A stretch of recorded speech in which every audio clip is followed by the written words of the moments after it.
महारथियों, ready हो board exam में फोड़ने के लिए, मचाने के लिए। ऑलराइट, सो यस हम लोग लेक्चर नंबर 6 में आ चुके हैं। कब वो लेक्चर नंबर 1 से स्टार्ट किए थे, कब लेक्चर नंबर 6 में आ गए हैं। सो फाइनली यस, हम लोग का चैप्टर अब मतलब ऐसा नहीं कि चैप्टर बस अब आज का लास्ट लेक्चर नहीं, 2-3 लेक्चर्स और लगेगा और उसके बाद ये जो इतना बड़ा चैप्टर है जिससे तुम लोग सबको डर लगता है, हम लोग को भी डर लगता था, वो चैप्टर फाइनली खत्म हो जाएगा। वेल टू बी ऑनेस्ट अगर हम बताएं तो ये चैप्टर से ना मेरा दोस्त लोगों को एंड मेरे को भी संभाव, बट मेरा दोस्तों को इतना ज़्यादा डर लगता था, they never like this chapter. खैर उसके बाद फिर जब वो लोग वो ये मतलब प्रिंट रेवोल्यूशन वाला चैप्टर पढ़े तो वो लोगों को समझ आ गया कि ये चैप्टर बहुत अच्छा है, उसके सामने तो बहुत अच्छा है। खैर तुम लोग को डराते नहीं है, चैप्टर को स्टार्ट करते हैं, चैप्टर को कंटिन्यू करते हैं। सो मेरे प्यारे गजनियों, कुछ याद है कि सब कुछ तो याद होगा ही।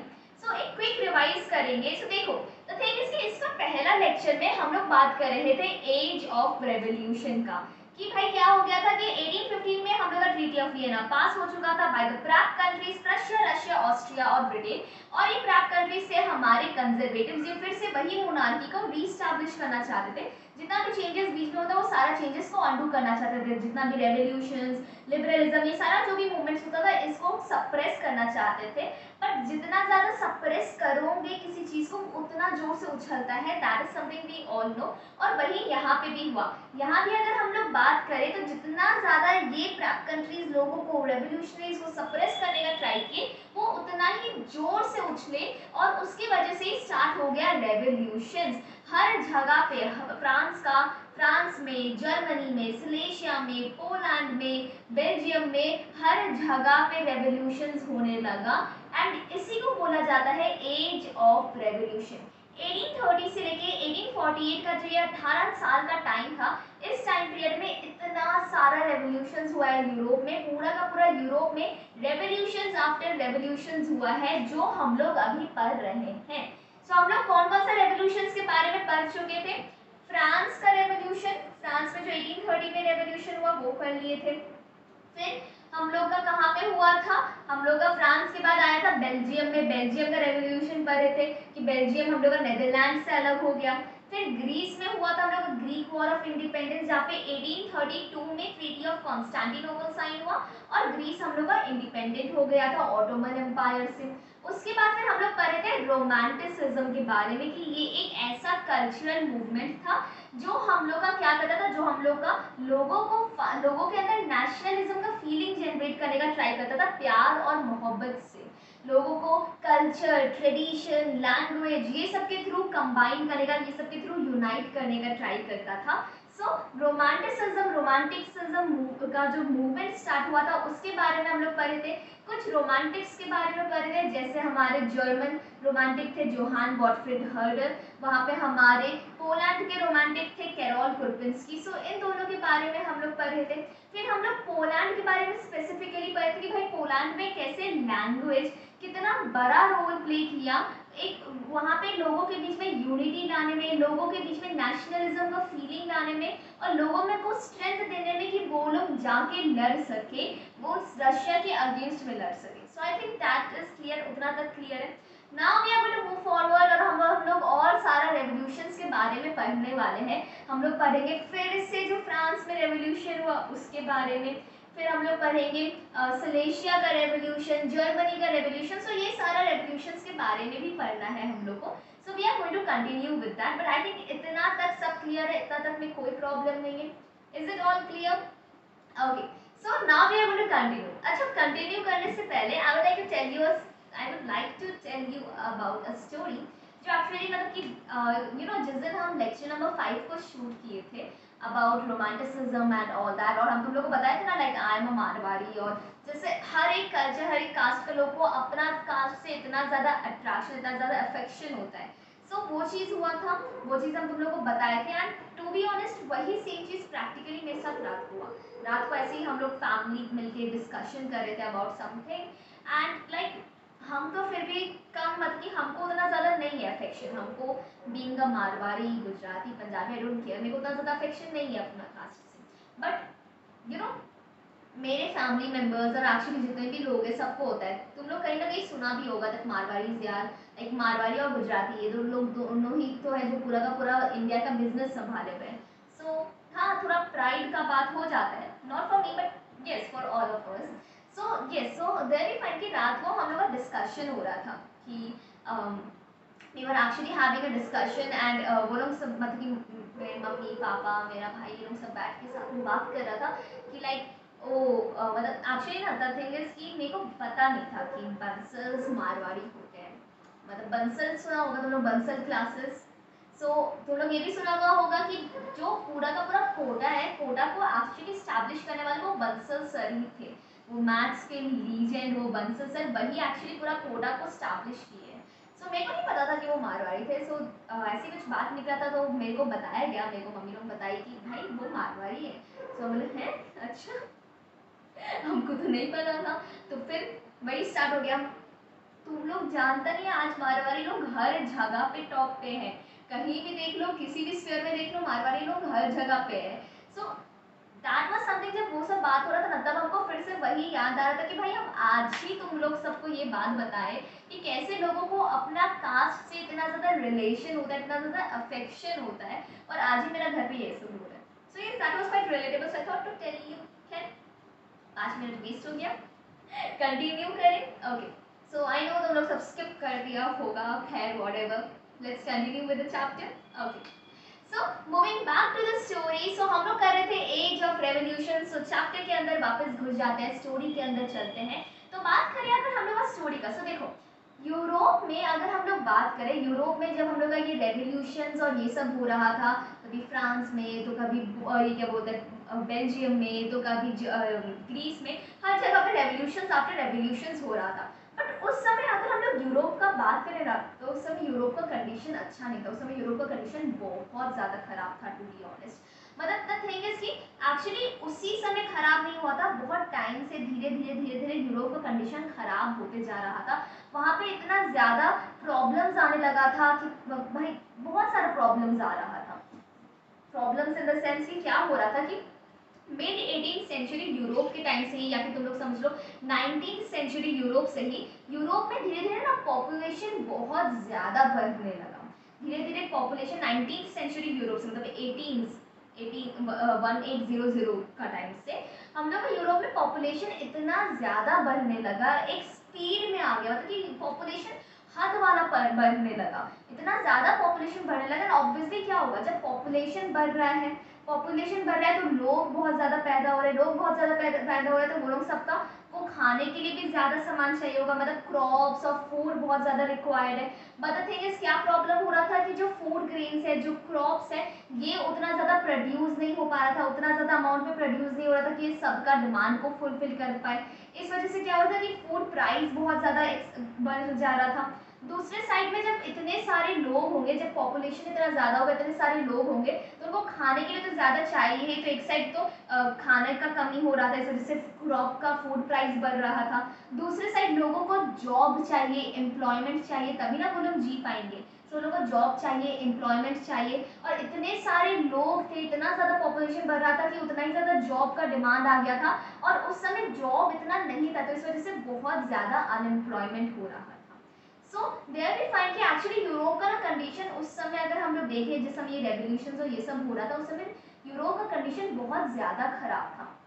एक साइड पूरा का पूरा अनएम्प्लॉयमेंट फैला हुआ था, क्योंकि पॉपुलेशन इतना ज़्यादा बढ़ रहा था और जॉब्स था नहीं, तो एक साइड हम लोग का अनएम्प्लॉयमेंट इतना ज़्यादा बढ़ा हुआ था, लोगों को एम्प्लॉयमेंट नहीं मिल रहा था, जॉब्स नहीं मिल रहा था। दूसरे साइड क्रॉप्स का, फूड का प्राइस इतना ज़्यादा बढ़ गया था, लोग अफोर्ड नहीं कर पा रहे थे, इस वजह से बहुत सारे लोग भूखमरी में जा रहे थे।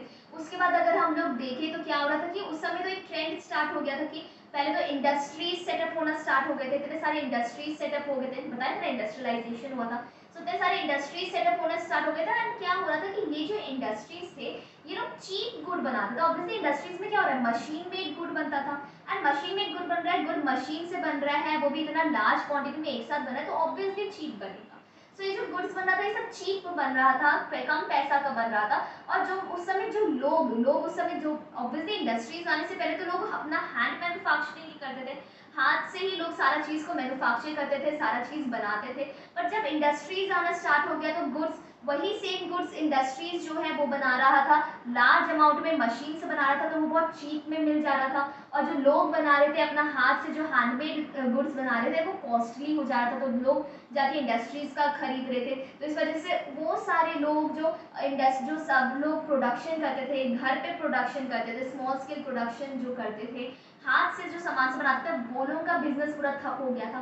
स्पेशली टेक्सटाइल मार्केट सबसे ज़्यादा इफेक्ट हुआ था, क्योंकि मोस्टली लोग क्या करते थे, मोस्टली लोग जाके घर पे सिलाई करते थे, घर पे अपना कपड़ा, घर पे कपड़ा सब बनाते थे, हैंडलूम्स में चरखा और ये सब में कपड़ा बनाया जाता था। बट जैसे ही हम लोग का इंडस्ट्रीज आना स्टार्ट हो गया, वो लोग अपना कपड़ा बनाने लगे, वो लोग मशीन्स का यूज करके कपड़ा बनाने लगे, तो वो बहुत ज़्यादा चीप था, तो लोग उसको खरीदने लगे, जिस वजह से जो ये टेक्सटाइल मार्केट था, जो लोग थे, जो लोग हाथ से कपड़ा बनाते थे, ये लोग को बहुत ज़्यादा इफेक्ट हुआ, ये लोग का बिजनेस बहुत इफेक्ट हो रहा था, ये चीज़ हो रहा था। दूसरी साइड इंडस्ट्रियलाइजेशन हुआ था, तो इस वजह से सिटीज़ और टाउन सेटअप होने लगा था, तो सारे के सारे जो विलेज के लोग थे, वो लोग सब उठ उठ के आ जा रहे थे टाउन्स में रहने के लिए, टाउन्स में, ताकि टाउन्स में वो लोगों को एम्प्लॉयमेंट मिल जाए। पर टाउन्स में भी एम्प्लॉयमेंट नहीं था, तो लास्ट में वो लोगों को टाउन्स में, स्लम एरियाज में, जो झोपड़पट्टी सब होता है, स्लम एरियाज में रहना पड़ रहा था। सो बहुत सारा प्रॉब्लम्स एक्चुअली लोगों को फेस करना पड़ रहा था। एक्चुअली इतना ज़्यादा इजी नहीं था, उस समय यूरोप में कंडीशन बहुत ख़राब था, लोगों को बहुत सारा प्रॉब्लम्स फेस करने में पड़ रहा था। एक साइड फूड का प्राइस इतना ज़्यादा है, एम्प्लॉयमेंट नहीं मिल रहा है, जॉब छिनाए जा रहा है, जो वो लोग टेक्सटाइल में क्लोथ व्लोथ बनाते थे वो सारा भी अब नहीं बना पा रहे, सब बहुत सारा प्रॉब्लम्स फेस करना पड़ रहा था। एंड ये सारा प्रॉब्लम्स एक्चुअली सबसे ज़्यादा इंटेंस वो एरियाज में था जहाँ पे अभी भी मोनार्की था। लाइक अगर हम लोग बात करें तो फ्रांस हो गया, या बेल्जियम हो गया, या हम लोग का वो ग्रीस हो गया, सो ये सारे जगह में समहाउ अगर देखें तो मोनार्की ऑलमोस्ट हट चुका था, और ये क्या बोलते हैं, मोनार्की लाइक समहाउ ऑलमोस्ट हट चुका था, तो ये सारा जगह तो फिर भी पूरा बेटर था। जो वेस्टर्न यूरोप का कंडीशन फिर भी थोड़ा बेटर था, पर अगर हम लोग सेंट्रल और ईस्टर्न यूरोप का बात करें, जहाँ पे अभी भी मोनार्की चल रहा था, अभी भी एरिस्टोक्रेसी था, मोनार्की चल रहा था, यहाँ पे कंडीशन और ज़्यादा खराब था, क्योंकि यहाँ पे वही एरिस्टोक्रेसी मोनार्की था, उसके पास ये क्या बोलते हैं, पूरा पावर था कि उसको जो मन में आए वो करे, वो सॉवरेन पावर, वो प्रायोरिटी था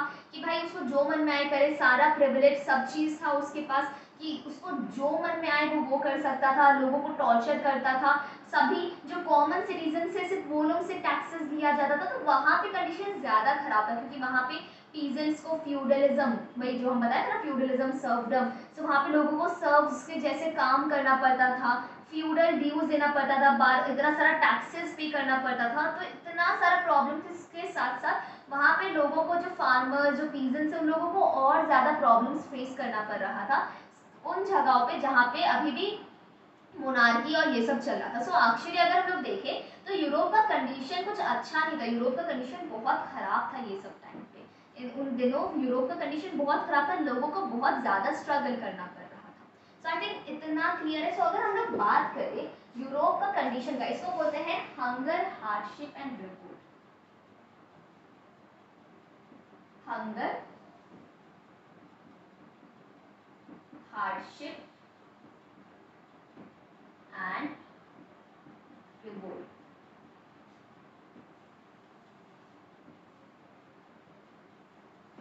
हंगर, हार्डशिप एंड रिवोल्ट, लोगों को इतना ज़्यादा मेहनत, इतना ज़्यादा हार्ड सिचुएशंस, उस समय उस टाइम पे यूरोप में लोगों को इतना ज़्यादा प्रॉब्लम्स फेस करना पड़ा था, इतना ज़्यादा हार्डशिप लोगों को फेस करना पड़ा था, भूखमरी था, हंगर था, हार्डशिप था, ये सब की वजह से लोगों के अंदर ना जो गुस्सा था वो और ज्वालामुखी बनते जा रहा था, जो थोड़ा थोड़ा गुस्सा था लोगों में मोनार्की के लिए, वो और ज़्यादा बढ़ते जा रहा था, और ज़्यादा एक बोलते हैं ना विशाल रूप लेते जा रहा था, एकदम वॉल्केनिक इरप्शन जैसा बन गया, तो लोग और ज़्यादा रिवोल्ट्स करने लगे थे। सो ये सब की वजह से यूरोप का जो ये कंडीशन था, लोगों को इतना सफरिंग्स था लोगों का, इस वजह से लोग और ज़्यादा गुस्सा हो गए थे, उनका जो गुस्सा था ना वो वोल्केनो के जैसे फट रहा था, और वो और ज़्यादा रिवोल्ट्स कर रहे थे। सो talking about this time, so Europe का क्या, यूरोप का एक्चुअली अगर हम लोग बात करें तो ये टाइम पे, ये जो 19th century, mid 18th century, 19th century का टाइम पे, इस टाइम पे यूरोप का कंडीशन बहुत ज़्यादा खराब था। खराब क्यों था? सबसे पहला सबसे मेन रीजन क्या था? सबसे मेन रीजन था कि पॉपुलेशन उस समय इतना ज्यादा बढ़ गया था। सबसे मेन रीजन यही था कि पॉपुलेशन धीरे धीरे इतना ज्यादा बढ़ते जा रहा था। पॉपुलेशन यूरोप का एक होता है, एक टाइम होता है जब पॉपुलेशन बहुत बढ़ता है। इंडिया में भी अभी देख रहे हो पॉपुलेशन कितना ज्यादा बढ़ रहा है। इंडिया हम लोग का world's populated most populated country बन गया है। So yes, so there we find कि यूरोप में मेन क्या प्रॉब्लम था? सब चीज का population. Mid 18th century 19th century Europe से पॉपुलेशन उस समय से इतना ज्यादा यूरोप में बढ़ने लगा था, इतना ज्यादा पॉपुलेशन बढ़ने लगा था, ज्यादा लोग पैदा हो रहे, इतना ज्यादा पॉपुलेशन है, इतना ज्यादा लोग हैं। पर अगर दूसरे साइड अगर हम लोग देखें तो जो जॉब्स था वो बहुत ज्यादा कम था। इतने सारे लोग, इतना पॉपुलेशन जितना ज्यादा बढ़ रहा था, जॉब्स उतना ज्यादा कम होते जा रहा था। पॉपुलेशन बढ़ते जा रहा है, यूरोप में पॉपुलेशन बढ़ते जा रहा था और लोग पैदा होते जा रहे थे, तो ऑब्वियसली इतने लोग पैदा हो रहे थे तो वो लोगों को जॉब चाहिए होगा, पर जॉब जो है जॉब्स कम होते जा रहा था, जिस वजह से लोगों को जिस वजह से हो रहा था अनएम्प्लॉयमेंट। पूरा यूरोप में अनएम्प्लॉयमेंट हो रहा था, लोगों को काम धंधा मिल ही नहीं रहा था, सब लोग कुछ भी काम करने को रेडी हो गए थे, पूरा यूरोप में अनएम्प्लॉयमेंट फैल चुका था। So that is one thing. उसके बाद फिर हम लोग को क्या, इस साइड जो पॉपुलेशन इतना ज़्यादा बढ़ गया था, ऑब्वियसली पॉपुलेशन बढ़ रहा है तो वो लोग का डिमांड्स बढ़ेगा, वो लोग को ज़्यादा खाना चाहिए होगा, बट उतना ज़्यादा खाना प्रोड्यूस नहीं हो पा रहा था, तो इस वजह से फूड शॉर्टेज हो रहा था। फूड शॉर्टेज हो रहा था तो फूड शॉर्टेज की वजह से, क्योंकि फूड कम है, फूड शॉर्टेज हो रहा है, फूड शॉर्टेज हो रहा था, तो इस वजह से जो फूड प्राइस है वो भी बढ़ते जा रहा था। क्योंकि फूड शॉर्टेज हो रहा है तो फूड शॉर्टेज की वजह से फूड प्राइस भी बढ़ते जा रहा था। एक चीज़ तुम लोग हमेशा देखोगे, जिस चीज़ का शॉर्टेज होते जाता है, आज भी देखोगे, अगर कोई पर्टिकुलर ये क्या बोलते हैं खाने का सामान है, लाइक फ्रूट्स या वेजिटेबल्स है, अगर वो उसका प्रोडक्शन बहुत ज़्यादा कम हुआ होता है ना, तो उसका प्राइस बहुत बढ़ जाता है। इस वजह से बहुत सारे जो मिडिल मैन होते हैं या बहुत सारे जो फार्मर्स होते हैं, बिग फार्मर्स, ये लोग सब क्या करते हैं, ये लोग सब वेजिटेबल्स और फ्रूट्स ये सबको ये क्या बोलते हैं रोक लेते हैं, अपना गोडाउन में डाल के छोड़ देते हैं, ताकि फ्रूट्स का, ताकि खाना का शॉर्टेज हो जाए मार्केट में, और जिस वजह से प्राइस बढ़े और तब ये लोग महंगा प्राइस में सामान बेचे। तो वही यहाँ पे भी हो रहा था, यहाँ पे भी इतना ज़्यादा पॉपुलेशन बढ़ गया था कि उस पॉपुलेशन का डिमांड को फुलफिल करने के लिए उतना खाना प्रोड्यूस नहीं हो रहा था, जिस वजह से फूड शॉर्टेज हो रहा था और फूड प्राइस बहुत ज़्यादा बढ़ते जा रहा था। दूसरे साइड अगर तुम लोग देखोगे तो अर्बनाइजेशन हो रहा था, टाउन्स इतना सारा बन गया था, तो जो लोग थे, लोग एक्चुअली जो पीपल थे, जो लोग थे वो लोग टाउन्स से शिफ्ट करके वो लोग सब वो लोग सब जो लोग थे, जो विलेज में रहने वाले लोग थे, वो लोग सब विलेजेस से शिफ्ट करके, विलेज को छोड़ के विलेजेस से शिफ्ट करके टाउन्स में आने लगे थे, ताकि भाई वहाँ पे तो एटलीस्ट वो लोगों को एम्प्लॉयमेंट मिले, वहाँ पे इंडस्ट्रीज है तो वहाँ पे वो लोग काम कर पाएंगे। बट वहाँ पे भी एम्प्लॉयमेंट का इतना ज़्यादा प्रॉब्लम था, टाउन्स में भी एम्प्लॉयमेंट का इतना ज़्यादा प्रॉब्लम था, इस वजह से ये जो बेचारे मासूम लोग थे, इन लोगों को फिर स्लम एरियाज में, झोपड़पट्टी सब जो होता है, वो स्लम एरियाज में इन लोगों को रहना पड़ रहा था। So that was again a big problem. So ये प्रॉब्लम था। उसके बाद अगर हम लोग बात करें तो इंडस्ट्रियलाइजेशन हो चुका था हम लोग का, उस समय तक इंडस्ट्री सेटअप होना स्टार्ट हो गया था, इंडस्ट्रियलाइजेशन हो गया था। और इंडस्ट्रियलाइजेशन, क्लियर, मेरा स्पेलिंग इतना गंदा क्यों, I don't know. Okay, yes, so industrialisation हो गया था, इंडस्ट्रीज सेटअप होना स्टार्ट हो गया था। ये इंडस्ट्रीज जो है वो लोग चीप में प्रोडक्ट्स बना रहा था, और इस वजह से जो प्रोडक्ट्स बन रहा था, ये जो इंडस्ट्रीज है, ये इंडस्ट्रीज क्या कर रहा था, ये इंडस्ट्रीज चीप में प्रोडक्ट बना रहा था, चीप गुड्स बना रहा था, जिस वजह से जो लोग हैंड मैन्युफैक्चरिंग करते थे, जो लोग गुड्स खुद से बनाते थे, इंडस्ट्रीज के सेटअप होने से पहले से जो लोगों का काम चल रहा था, वो लोग खुद से सामान बनाया करते थे और बेचा करते थे, वो लोग का पूरा एम्प्लॉयमेंट ठप हो गया, वो लोग का काम छिना गया वो लोग से, जिस वजह से जो लोग हैंड मैन्युफैक्चरिंग करते थे,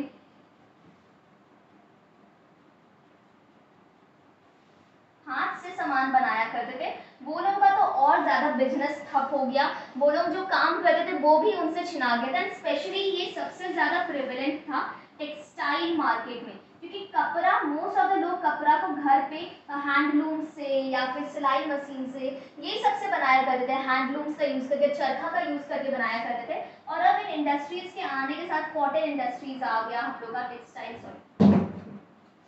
टेक्सटाइल, हाँ, कॉटन इंडस्ट्रीज आ गया हम लोग कहाँ से, कॉटन इंडस्ट्रीज आ गया और इतना सारा टेक्सटाइल इंडस्ट्रीज आ गया, जो लोग चीप में क्लोथ बना रहा था। तो उस वजह से ये जो लोग जो हाथ से कपड़ा बनाया करते थे, ये लोगों का बिजनेस प्रॉब्लम में इतना ज़्यादा प्रॉब्लम होता है, ये लोगों का बिजनेस ठप हो गया था।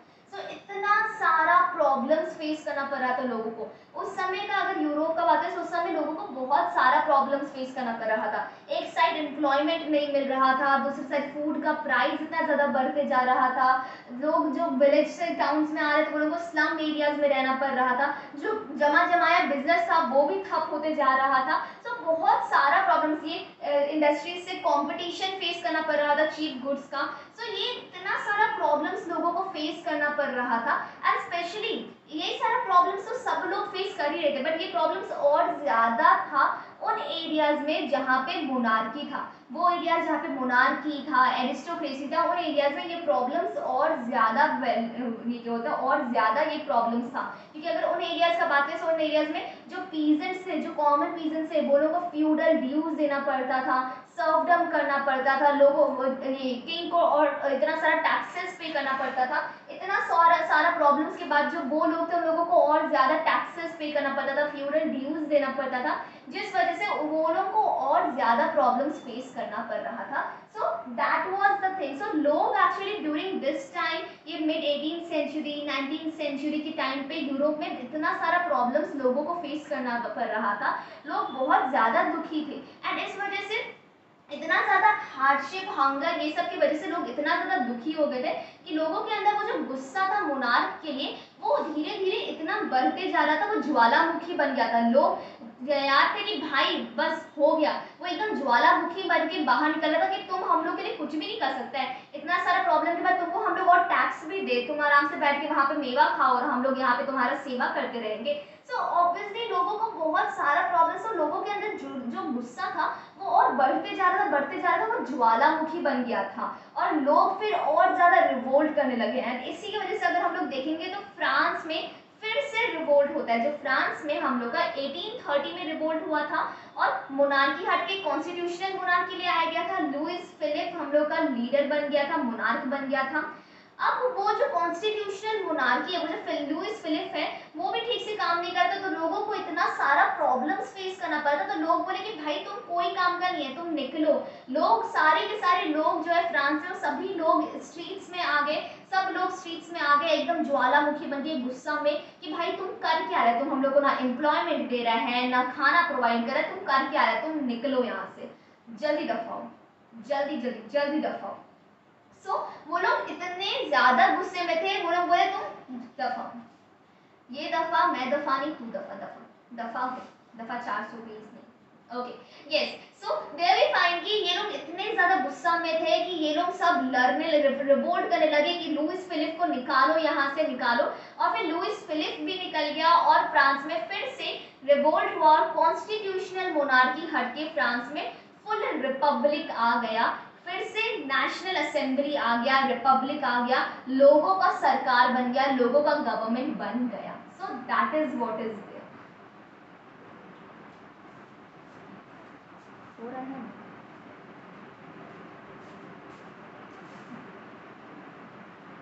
सो यही चीज हो रहा था हम लोग का फ्रांस में। सो अगर हम लोग बात करें फ्रांस का, तो तुम लोग एक चीज एक्चुअली तुम लोग सोचते होंगे ना कि भाई फ्रांस क्या है यार, सारा पहले वहां पे मोनार्की था, मोनार्की हट के कॉन्स्टिट्यूशनल मोनार्की है, फिर वो कॉन्स्टिट्यूशनल मोनार्की हट के रिपब्लिक आया, फिर वो रिपब्लिक हट के ये नेपोलियन बोनापार्ट आया, डिक्टेटरशिप आया, फिर वो डिक्टेटरशिप हट के फिर वहां पे हम लोग का मोनार्की आया, फिर मोनार्की हट के फिर कॉन्स्टिट्यूशनल मोनार्की आया, फिर कॉन्स्टिट्यूशनल मोनार्की हट के फिर रिपब्लिक आया।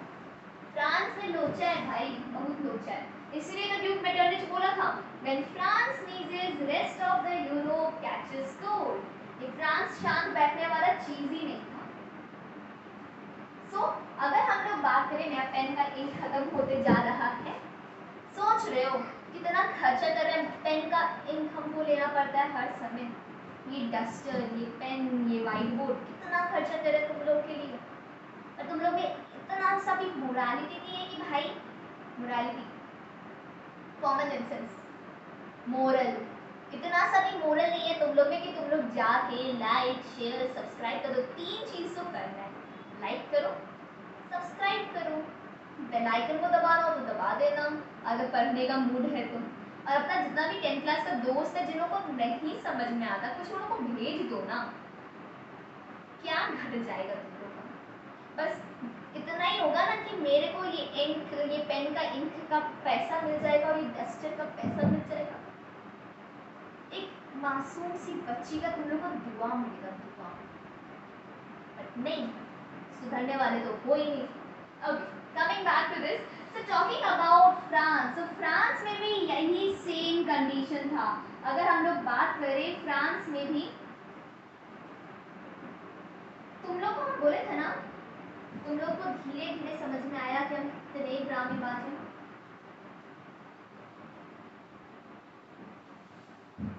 ना मेरे दिमाग में एक चीज आ रहा है पर हम बोलेंगे नहीं। खैर, कंटिन्यू, लेट्स कंटिन्यू। सो अगर हम लोग बात करें फ्रांस का, तो फ्रांस में भी यही सारा सेम कंडीशन था। फ्रांस में भी हम लोग का अनएम्प्लॉयमेंट फैला हुआ था, पूरा अनएम्प्लॉयमेंट फैला हुआ था, लोगों को एम्प्लॉयमेंट मिल ही नहीं रहा था, जॉब्स नहीं मिल रहा था, लोग पूरा गुस्सा में आए हुए थे। दूसरे साइड जो फूड प्राइस था, जो खाने का प्राइस ये सब था, ये इतना ज़्यादा बढ़ा हुआ था। लोगों के पास पहले तो जॉब नहीं है, जॉब नहीं है तो पैसे नहीं है, तो खाना खरीदे कहाँ से, और ऊपर से खाना का प्राइस उतना ही ज़्यादा बढ़ते जा रहा है। सो लोग यहाँ पे फ्रांस में भी जो है, फ्रांस में भी हंगर हार्डशिप चल रहा था, लोगों को बहुत सारा प्रॉब्लम्स फेस करना पड़ता है। ये कब का बात है? ये बात है 1848 का, ये बात हो रहा है 1848 का।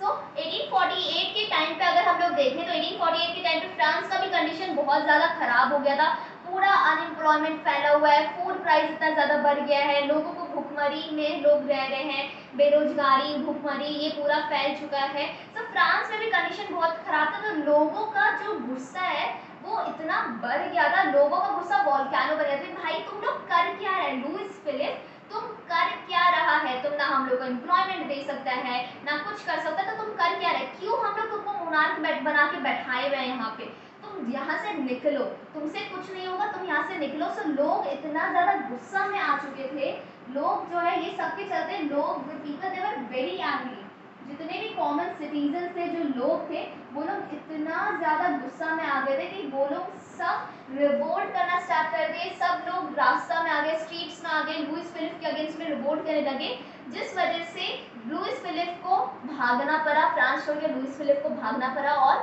फ्रांस में कॉन्स्टिट्यूशनल मोनार्की खत्म हो गया और फ्रांस में आ गया republic. So there we find कि लोग पूरा गुस्सा में आ गए थे, इसलिए सब रीजन से लोग इतना ज़्यादा गुस्सा में आ चुके थे कि लोग स्ट्रीट्स में आके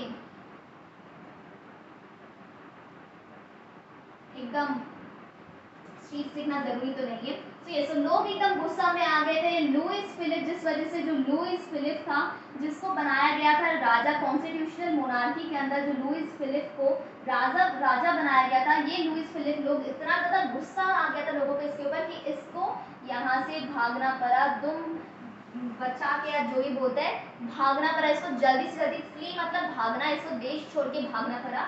और फ्रांस में फिर से कॉन्स्टिट्यूशनल मोनार्की जो चल रहा था, वो कॉन्स्टिट्यूशनल मोनार्की हट के फ्रांस में फिर से रिपब्लिक आ गया। सो कॉन्स्टिट्यूशनल मोनार्की हट के फ्रांस में फिर से रिपब्लिक आ गया, फिर से फ्रांस में हम लोग का नेशनल असेंबली आ गया।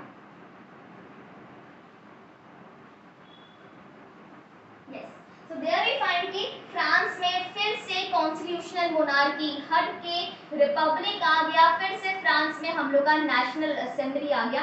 वही नेशनल असेंबली जो उस समय था फ्रांस में, वही फिर से आ गया। ये लुइस फिलिप भाग गया, लोग फिर से रिवोल्ट मारे, फिर से रिवोल्ट किया और कॉन्स्टिट्यूशनल मोनार्की हट के फ्रांस में फिर से रिपब्लिक आ गया। कॉन्स्टिट्यूशनल मोनार्की हट गया, रिपब्लिक आ गया और नेशनल असेंबली हम लोग का आ गया। सो आई थिंक इतना तक सब चीज़ क्लियर। और ये जो नेशनल असेंबली आया, ये नेशनल असेंबली आते ही लोगों को क्या क्या वादा किया। हम लोगों ने जैसे ही नया गवर्नमेंट बनता है, अभी हम लोग का 4 जून में काउंटिंग के बाद जब नया गवर्नमेंट बनेगा तो वो बहुत वादा ओथ्स लेगा, हम लोग ये करेंगे वो करेंगे हैंड करेंगे टेन करेंगे। तो वैसे ही नेशनल असेंबली में बहुत सारा वादा किया कि पहला चीज क्या हुआ, ये लोग ले आया adult suffrage, universal adult suffrage नहीं, ये लोग लाया एडल्ट सफरेज।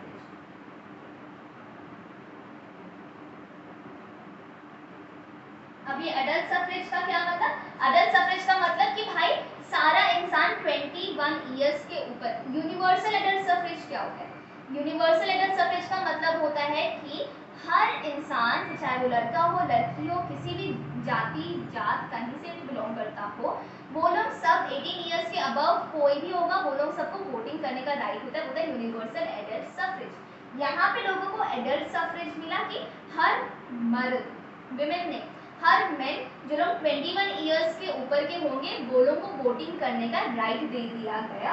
तो मेरा एडल्ट सफरेज, जितने भी मेन थे 21 इयर्स के अबव के, वो लोग को वोटिंग करने का राइट मिल गया।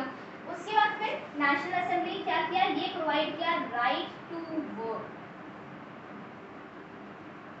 वर्क करने का अधिकार दिया, ये प्रोवाइड किया राइट टू वर्क, क्योंकि इतना ज़्यादा अनएम्प्लॉयमेंट फैल गया था तो ये प्रोवाइड किया राइट टू वर्क। और ये स्टार्ट कर दिया प्रोवाइड करना लोगों को, ये प्रॉमिस किया कि हम लोग अब ये अनएम्प्लॉयमेंट को हटाएंगे, हम लोग लोगों को एम्प्लॉयमेंट देंगे।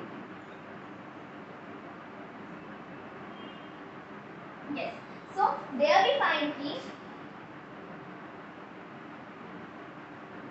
हाँ, सो ये जो नेशनल असेंबली है, सो देयर वी फाइंड क्या हुआ, 1848 में इतना सारा प्रॉब्लम्स की वजह से लोगों के अंदर गुस्सा इतना बढ़ गया था, आग ज्वाला बन गए थे लोग कि भाई वो लोग डिसाइड करें कि अब हम लोग और नहीं झेलने वाले, तुम कर क्या रहे। लुईस फिलिप को फोर्स कर दिए, लुईस फिलिप को भागना पड़ा फ्रांस में, फिर से 1848 में कॉन्स्टिट्यूशनल मोनार्की हट के रिपब्लिक आ गया, नेशनल असेंबली आ गया। नेशनल असेंबली आते ही लोगों को पहले तो राइट टू वोट दिया कि सारे 21 इयर्स के अबव लोगों को, मेन को वोटिंग करने का अधिकार मिलेगा। फिर प्रॉमिस किया कि हम लोग सबको एम्प्लॉयमेंट देंगे, ये अनएम्प्लॉयमेंट का प्रॉब्लम को खत्म करेंगे, हम लोग सबको एम्प्लॉयमेंट देंगे। और राइट टू वर्क दिया कि सब लोगों को वर्क करने का, काम करने का अधिकार है। So that is what is there. So France में फिर से रेवोल्यूशन हो चुका है।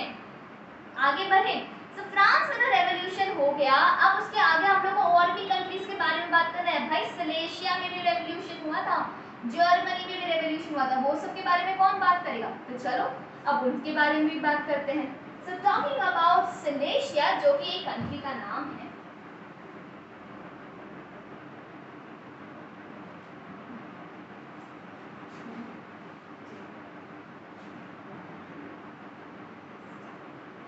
Okay. So talking about Silesia, so Silesia भी हम लोग का एक छोटा सा स्टेट था यूरोप में, और वहाँ पे भी रेवोल्यूशन किया गया था।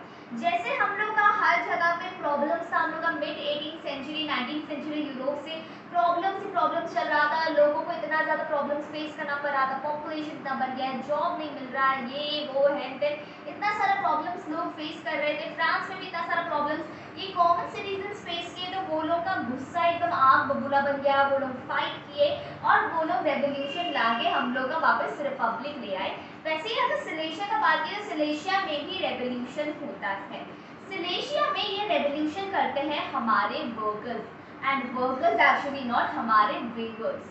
वीवर्स कौन है, वीवर्स मतलब कि जो कपड़ा बुनते हैं, कपड़ा बुनने वाले लोगों को वीवर्स बोला जाता है। और सिलेशिया में एक्चुअली ये रेवोल्यूशन किया गया था वीवर्स के द्वारा कॉन्ट्रैक्टर्स के अगेंस्ट में। क्यों भाई, समझ नहीं आया, ओके सुनो। So basically the thing is कि जो वीवर्स थे सिलेशिया में, वीवर्स थे जो लोग कपड़ा बुना करते थे, कपड़ा बनाया करते थे, और कॉन्ट्रैक्टर्स थे जो लोग वीवर्स को रॉ मटेरियल्स, मतलब कि कॉटन और ये सारा जो भी रॉ मटेरियल लगता है, वो रॉ मटेरियल्स दिया करते थे और वो लोग को कॉन्ट्रैक्ट दिया करते थे कि इतना कपड़ा तुम लोग को बना के हम लोग को देना है। और फिर वीवर्स उतना कपड़ा बना लेते थे और फिर कॉन्ट्रैक्टर्स को देते थे। बट कॉन्ट्रैक्टर्स क्या कर रहे थे, कॉन्ट्रैक्टर्स धीरे धीरे धीरे धीरे उनका पेमेंट्स को कम करते जा रहे थे। वीवर्स का जो कपड़ा था उसको चीप में खरीदते थे, उसका पेमेंट्स लोग वीवर्स का पेमेंट्स को कम करते जा रहे थे, उनको धीरे धीरे धीरे धीरे और कम और कम और कम पैसा दे रहे थे उनका काम के लिए। इस वजह से वीवर्स बहुत ज़्यादा गुस्सा में थे। एंड कॉन्ट्रैक्टर्स ऐसा कर क्यों रहे थे, क्योंकि भाई उस समय पहले तो अनएम्प्लॉयमेंट का बहुत बड़ा प्रॉब्लम था यूरोप में, तो इस वजह से बहुत सारे लोग वीविंग में इन्वॉल्व थे, बहुत सारे लोग कपड़ा बुना करते थे, कपड़ा बनाया करते थे, एंड इस वजह से बहुत बहुत सारे वीवर्स थे। एक चीज़ हमेशा सुने होंगे कि जो चीज़ तुम्हारे पास होता है, जो चीज़ ज़्यादा होता है उसका वैल्यू नहीं होता, और जो कम होता है उसका ही वैल्यू होता है। सो यहाँ पे वही चीज़ है, इतने सारे वीवर्स थे, कॉन्ट्रैक्टर्स तो कुछ ही थे, और कॉन्ट्रैक्टर्स के लिए काम करने के लिए हजारों लोग थे कि भाई हम तुम्हारा काम कर देंगे, हम तुम्हारा काम कर देंगे, हम तुम्हारा काम कर देंगे, क्योंकि सबको एम्प्लॉयमेंट चाहिए था। और इसी का फायदा कॉन्ट्रैक्टर्स उठाते थे कि भाई वीवर्स जो है वो लोग सबका क्या बोलते हैं, वो लोगों के पास और कोई ऑप्शन नहीं है, हम लोग वो लोग को जितना कम पैसा देंगे वो लोग उसमें भी काम वो लोग करेंगे, क्योंकि वो लोगों को जॉब नहीं मिल रहा है, कुछ नहीं से तो कुछ होना ही अच्छा होता है। सो यस, सो वो लोग का लगता था कि भाई बाहर में जाए सब चीज, सॉरी, सो वो जो कॉन्ट्रैक्टर्स थे वो लोग का मानना था, वो लोग को लगता था कि भाई ये सारे व्यूअर्स को तरह तो ये लोग को चाहिए, ये लोग को काम चाहिए, तो अगर हम लोग ये लोग इसका सैलरी जितना कम करते जाएंगे ये लोग कुछ हम लोग के सामने प्रोटेस्ट कर ही नहीं पाएगा। सो इस वजह से क्या हो रहा था कि जो कॉन्ट्रैक्टर्स थे ये व्यूअर्स से काम करवाते थे और ये लोग को कम पेमेंट कर रहे थे, पेमेंट को धीरे धीरे और कम करते जा रहे थे, जिस वजह से व्यूअर्स बहुत ज़्यादा गुस्सा में थे। एक साइड तो क्रॉप का प्राइस इतना बढ़ रहा है, सारा कॉमोडिटीज का प्राइस इतना ज़्यादा बढ़ते जा रहा है, उतना बढ़ा हुआ प्राइस का सामान सबको लेने के लिए भी तो पैसा होना चाहिए ना, और यहाँ पे इनका सैलरी, इनका पेमेंट्स को रोक दिया जा रहा है, कम पेमेंट किया जा रहा है, तो इस वजह से व्यूअर्स बहुत ज़्यादा परेशान थे और बहुत ज़्यादा गुस्से में थे, और इसलिए व्यूअर्स ने डिसाइड कर लिया कि हम लोग अभी कॉन्ट्रैक्टर्स ये लोग ने हमारा जीना हराम कर दिया है, अब हम लोग इनको जीने नहीं देंगे।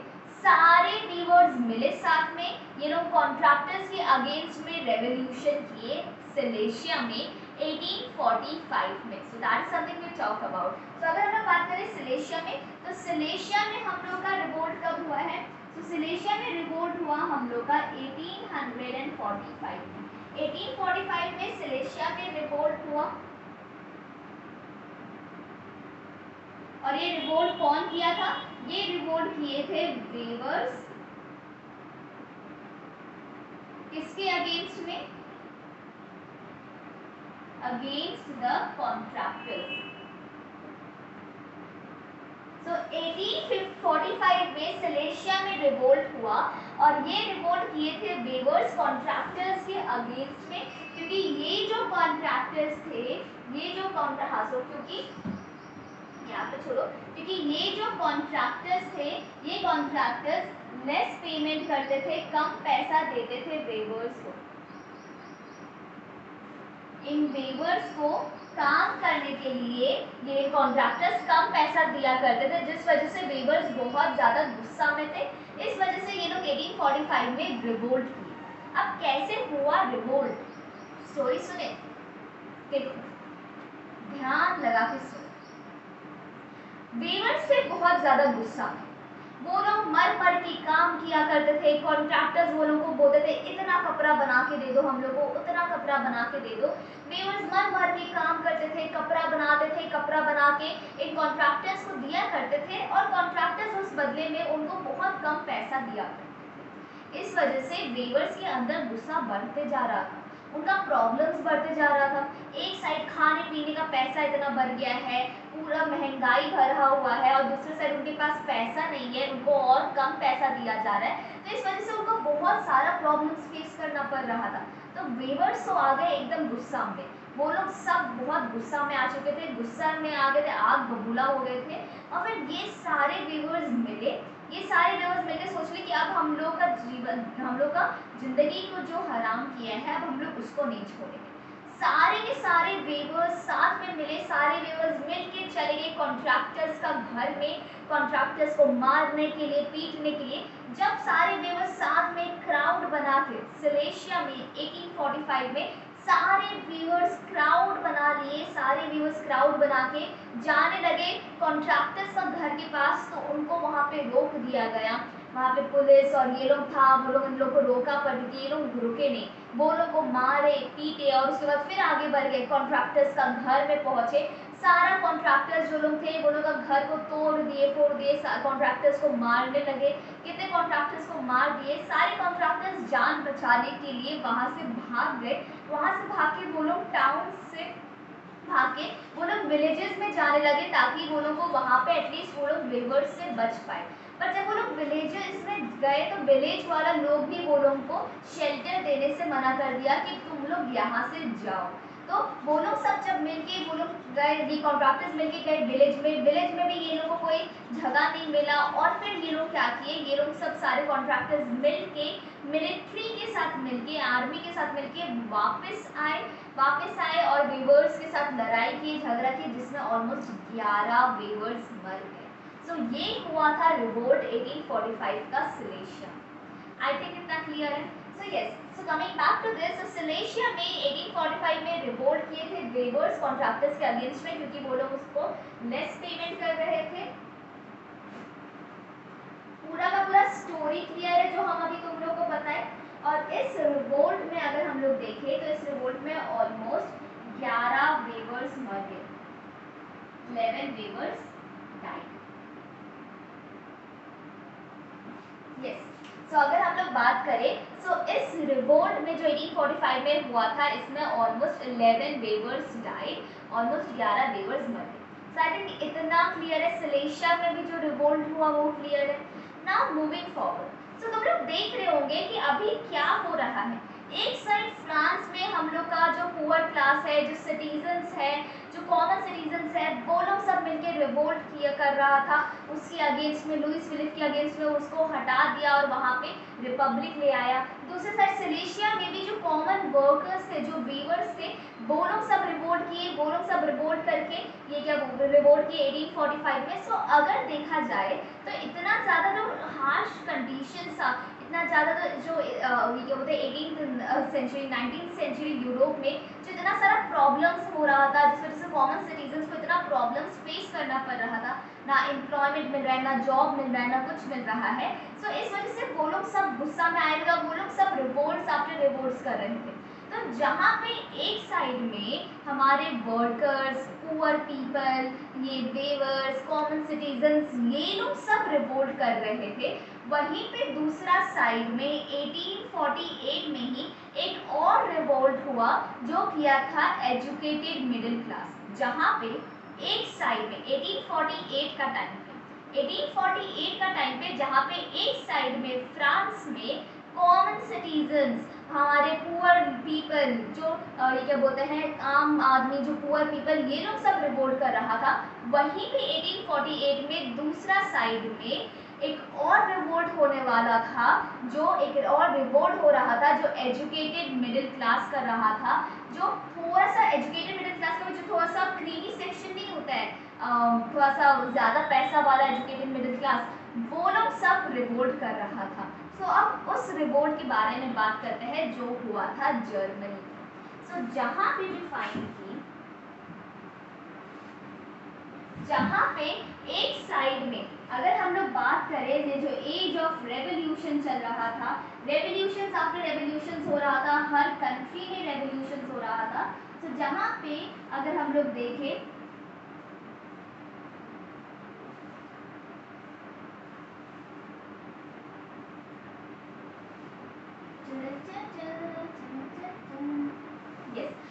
रेवोल्यूशन आफ्टर रेवोल्यूशन हो रहा था, तो जहाँ पे एक साइड में poor people,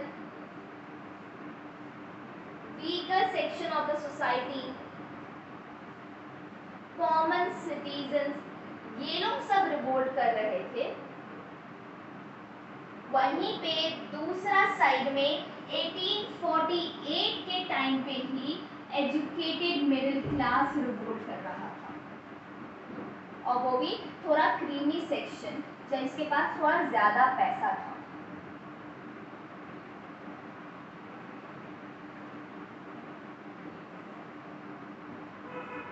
Yes, so that is what is there. So जहाँ पे 1848 में एक साइड फ्रांस में, I will have to refill the ink, sorry. Yes. So जहाँ पे 1848 के टाइम पे हम लोग का फ्रांस में poor citizens, common citizens, weak people, ये लोग सब रिवोल्ट कर रहे थे। वहीं पे दूसरा साइड में एक और रेवोल्यूशन होने वाला था इसी साल, जो एजुकेटेड मिडिल क्लास का भी जो क्रीमी सेक्शन है, जो थोड़ा सा पैसा कमाने वाला सेक्शन है, वो लोग करने वाला था। और ये कहाँ पे होने वाला था? यस, ये होने वाला था जर्मनी में।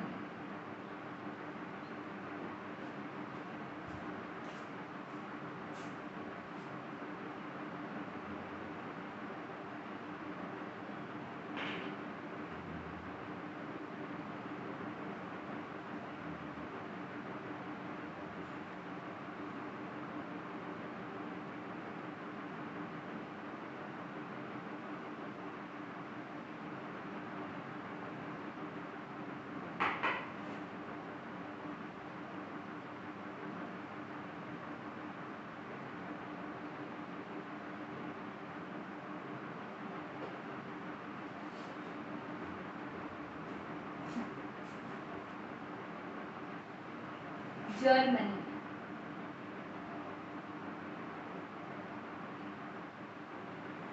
तो ये रिवोल्ट होने वाला था जर्मनी में।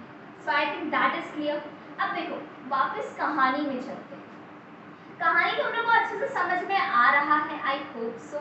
हम लोग कर रहे हैं एज ऑफ रेवोल्यूशन, कि कैसे रेवोल्यूशन आफ्टर रेवोल्यूशन, यूरोप का हर एक पार्ट में रेवोल्यूशन रेवोल्यूशन रेवोल्यूशन हुए जा रहा था। सबसे पहले हम लोग को देखने को मिला कि सन 1830, आई डोंट, मेरे को हिंदी में उतना अच्छे से काउंटिंग नहीं आता, I am sorry. Okay, so coming back, so जहाँ पे हम लोग का रेवोल्यूशन स्टार्ट होता है 1830 से। 1830 में सबसे पहले फ्रांस में लोग रेवोल्यूशन करते हैं और मोनार्की को हटा के कॉन्स्टिट्यूशनल मोनार्की सेटअप कर लेते हैं। फ्रांस का यही रेवोल्यूशन को देख के और लोगों को भी इंस्पिरेशन मिलता है, और बेल्जियम में रेवोल्यूशन होता है और बेल्जियम नेदरलैंड से अलग हो जाता है। ग्रीस में ग्रीक वॉर ऑफ इंडिपेंडेंस होता है, और 1834 में ट्रीटी ऑफ कॉन्स्टेंटिनोपल, 1832 में ट्रीटी ऑफ कॉन्स्टेंटिनोपल साइन किया जाता है, और जो ग्रीस था वो ऑटोमन एम्पायर से अलग हो जाता है और इंडिपेंडेंट हो जाता है, नेशन स्टेट बना लेता है। दूसरे साइड अगर हम लोग देखें तो पोलैंड में जो वर्कर्स, पोलैंड में लोग लैंग्वेज के लिए, अपना लैंग्वेज, अपना धर्म, अपना लैंग्वेज, अपना कल्चर के लिए फाइट करते हैं रशिया के अगेंस्ट में। पोलैंड में रेवोल्यूशन होता है। उसके बाद फिर से फ्रांस में हम लोग का 1848 में फिर से फ्रांस में रेवोल्यूशन होता है। ये जो कॉन्स्टिट्यूशनल मोनार्की था ये हट जाता है, फिर से रिपब्लिक आ जाता है। फिर से अगर हम लोग देखें तो फिर हम लोग का इसके बाद सिलेशिया में रेवोल्यूशन होता है। वीवर्स हम लोग का इनके अगेंस्ट में, ये वीवर्स कॉन्ट्रैक्टर्स के अगेंस्ट रेवोल्यूशन करते हैं। सो रेवोल्यूशंस आफ्टर रेवोल्यूशंस चलते जा रहा था। इसीलिए ये जो टाइम पीरियड है 1830 से लेके 1848 का जो टाइम है, इसको हम लोग बोलते हैं एज ऑफ रेवोल्यूशंस, क्योंकि इस समय पूरा यूरोप में इतना सारा रेवोल्यूशंस हुआ है। ओके, सो अगर स्टोरी में वापस चलते हैं, सो देयर वी फाइंड कि हम लोग का 1848 में फ्रांस में रेवोल्यूशन हो गया था। फ्रांस में 1848 में हमारा ये जो होता है वीक वर्कर्स का जो सेक्शन था, जो पुअर सेक्शन था, जो कॉमन पीपल था, ये लोग सब मिलकर रिवोल्ट किया था 1848 में फ्रांस में। और फ्रांस में फाइनली रिवोल्ट हुआ और फ्रांस हम लोग का फिर से रिपब्लिक बन चुका था। अब हम लोग को पता है कि फ्रांस हमेशा एक इंस्पायरिंग, एक इंस्पिरेशन रहा है सबके लिए। जब भी फ्रांस में रेवोल्यूशन हुआ है, सब लोग उससे इंस्पायर होकर अपना कंट्री में रेवोल्यूशन किया। इसलिए तो ड्यूक मेटरनिच बोला था, when France sneezes the rest of the Europe catches cold। वही चीज यहाँ पे फिर से होता है। 1848 में फ्रांस में रेवोल्यूशन होता है और हम लोग का मोनार्की, कॉन्स्टिट्यूशनल मोनार्की हट के रिपब्लिक आ जाता है। ये चीज से फिर से बहुत सारे लोग इंस्पायर होते हैं। बहुत सारा जगह, बहुत सारा स्टेट्स, बहुत सारा ये क्या बोलते हैं स्टेट्स, जहाँ पे अभी तक नेशन स्टेट एग्जिस्ट नहीं करता था, जहाँ पे अभी तक मोनार्की चल रहा था, नेशन स्टेट एग्जिस्ट नहीं कर रहा था।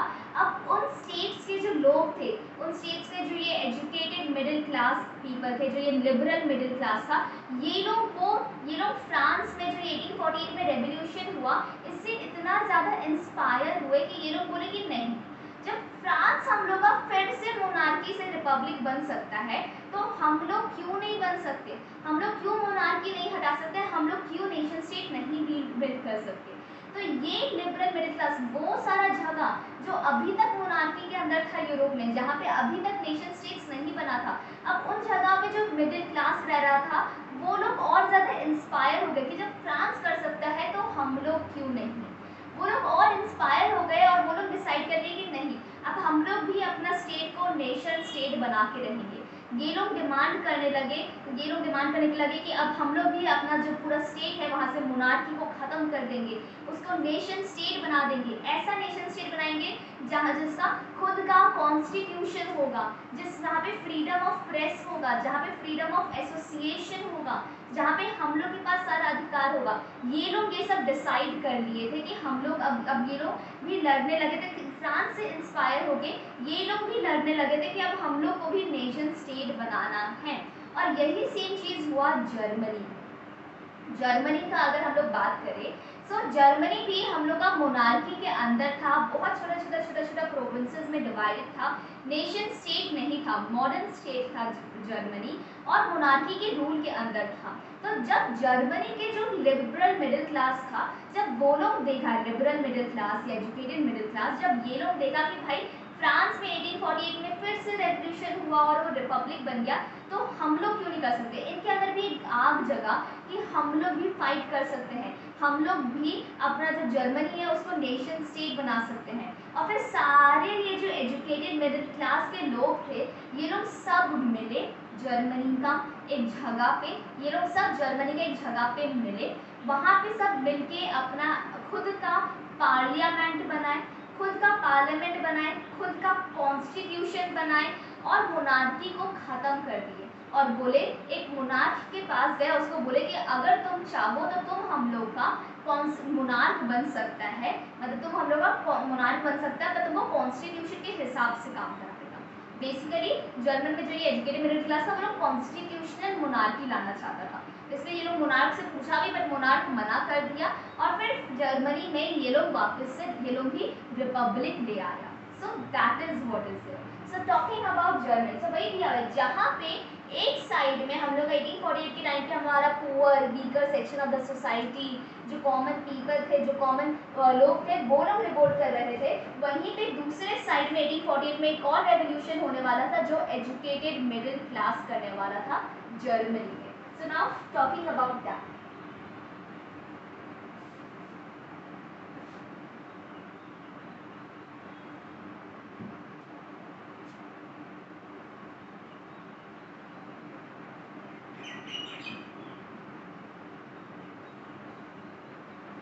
ये सर्कल बना बना के हम थक गए, मैं तो थक गई। Let's make gola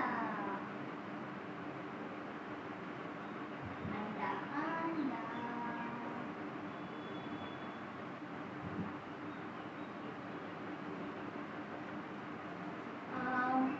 उतना प्रॉपर अंडा तो नहीं है, बट एडजस्ट कर लो।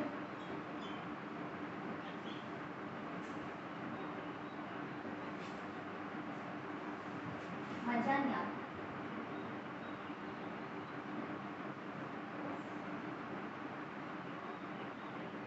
हाँ बेटर है, एटलीस्ट पहले से तो बेटर है। Yes okay, so talking about Germany, so Germany में भी अब हम लोग का जो मिडिल क्लास था वो मिडिल क्लास डिसाइड कर लिया। अच्छा रुको, इससे पहले अच्छा वो चीज़ तो तुम लोग को समझ में आ गया ना, इसको एक साइड रखो, वो तुम लोग को समझ में आ गया कि जब भाई फ्रांस में रेवोल्यूशन हुआ, ये पार्ट समझ में आ गया, हम यहीं पे बता दे रहे हैं। इससे पहले ये चीज़ देखो, ये तुम लोग को समझ में आ गया कि फ्रांस में जब हम लोग का फिर से रेवोल्यूशन हुआ 1848 में, जहाँ पे फ्रांस में जो मोनार्की था, फाइनली जो कॉन्स्टिट्यूशन मोनार्की था वो हट के फ्रांस एक रिपब्लिक बन गया। सो ये चीज़ फ्रांस में फिर से रेवोल्यूशन हुआ और फ्रांस फिर से हम लोग का रिपब्लिक बन गया। ये चीज़ से बहुत सारे लोग इंस्पायर हुए, ये चीज़ से बहुत सारे लोग इंस्पायर हुए, स्पेशली वो जगह का जो लिबरल मिडिल क्लास था, जो जगह सब आज भी, उस समय भी यूरोप में जो जगह पे मोनार्की चल रहा था, यूरोप में उस समय भी जो जगह पे मोनार्की चल रहा था, जहाँ पे नेशन स्टेट एग्जिस्ट नहीं करता था, उन जगहों के जो एजुकेटेड मिडिल क्लास था, जो लिबरल मिडिल क्लास था, वो लोग सब इससे बहुत ज़्यादा इंस्पायर हुआ। वो लोग सब ये 1848 का फ्रांस में जो रेवोल्यूशन हुआ इससे बहुत ज़्यादा इंस्पायर हुआ, और ये लोग भी डिसाइड कर लिए, ये लोग भी डिमांड करने लगे कि नहीं भाई, अब हम लोग को भी नेशन स्टेट चाहिए, अब हम लोग भी नेशन स्टेट बना के रहेंगे, अब हम लोग भी नेशन स्टेट बना के रहेंगे, और ऐसा नेशन स्टेट बनाएंगे जहाँ पे हम लोग को कॉन्स्टिट्यूशन भी चाहिए, हम लोग खुद का कॉन्स्टिट्यूशन भी बनाएंगे,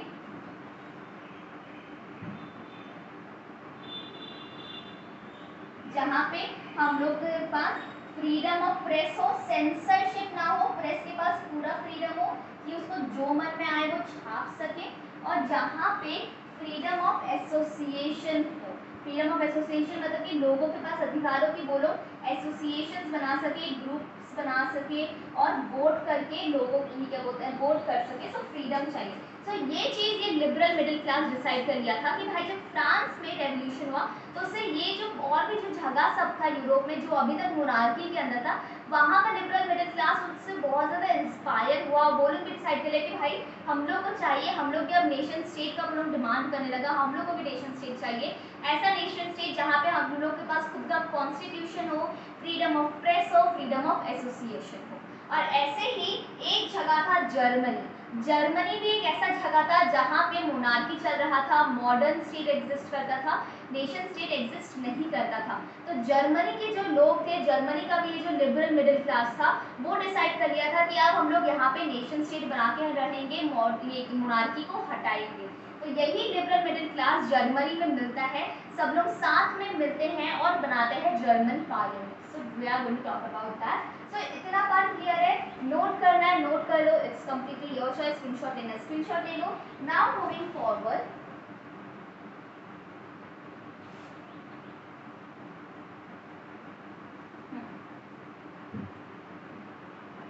ओके यस। सो अगर हम लोग बात करें जर्मनी का, सो जर्मनी का भी जो एजुकेटेड मिडिल, सो जर्मनी में भी क्या हुआ, जर्मनी में भी ये जो हम लोग का एजुकेटेड मिडिल क्लास था, ये लोग हो गया था इंस्पायर फ्रेंच रेवोल्यूशन से। जर्मनी में भी ये जो एजुकेटेड मिडिल क्लास था वो लोग फ्रेंच रेवोल्यूशन से बहुत ज़्यादा इंस्पायर हो चुका था।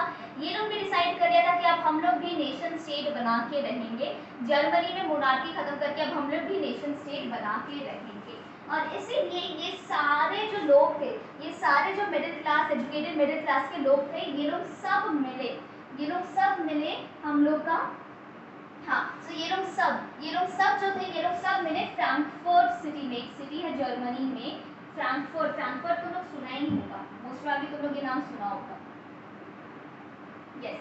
सो ये लोग सब जो थे, ये लोग सब मिले फ्रैंकफर्ट सिटी में। One second, let me write it more nicely.